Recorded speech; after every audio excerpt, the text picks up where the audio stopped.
বাড়িতে শ্রী শ্রী গীতা গ্রন্থ রাখার নিয়ম।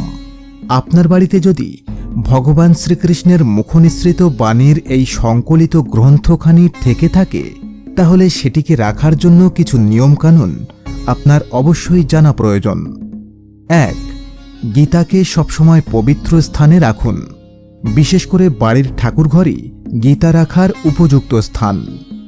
2. শ্রী শ্রী গীতাকে সবসময় উঁচু স্থানে রাখুন। আপনি চাইলে এটিকে তাক বা আলমারিতে রাখতে পারেন, তবে ঘরের মেঝেতে কখনোই রাখবেন না।